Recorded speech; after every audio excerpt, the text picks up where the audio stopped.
sumagip ang araw ko na 15 ng lakas at patuloy na pinagpapala ng Panginoon.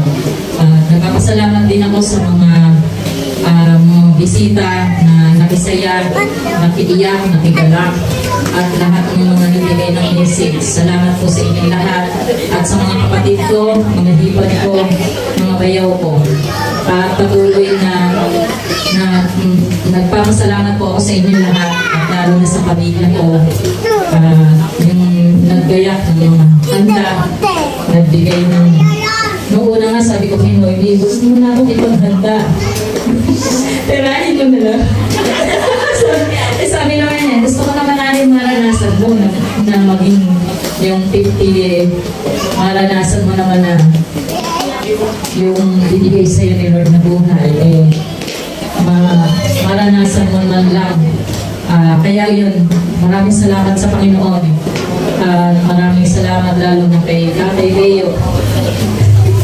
Patuloy akong nagpapasalamat sa Panginoon dahil binigay kayo ng Panginoon sa akin, mga anak ko, lalo na patuloy akong magpagamit sa Panginoon. At maraming salamat dahil nandyan kayo lahat para sa akin. Maraming salamat sa inyong lahat. Okay, sabay-sabay natin, kanta ulit, tapos magbublow na po siya ng kanyang candle. Happy birthday! Wala, kapasa tayo, kanta na natin. Sige po, pwede niyo na po siyang libro.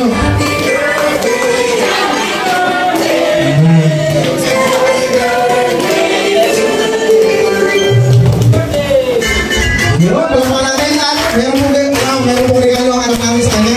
Sige, ginawang. Sabi yung kaya sabi, sige, ginawang. Ano ang regalo mo kayo makila? Kukunin niyo dito, hatakin niyo, di ba? Yan. Ako ang nagkakabot natin. Saan libo yan?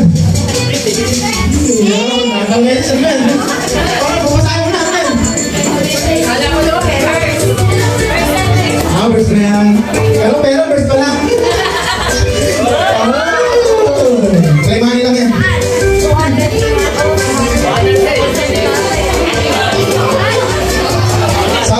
Di ba sabi ni nanay, yung mga maganda, pirahin mo na lang. Hindi, maganda na siya, may pera pa siya.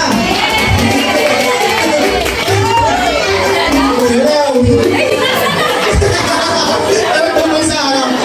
Okay.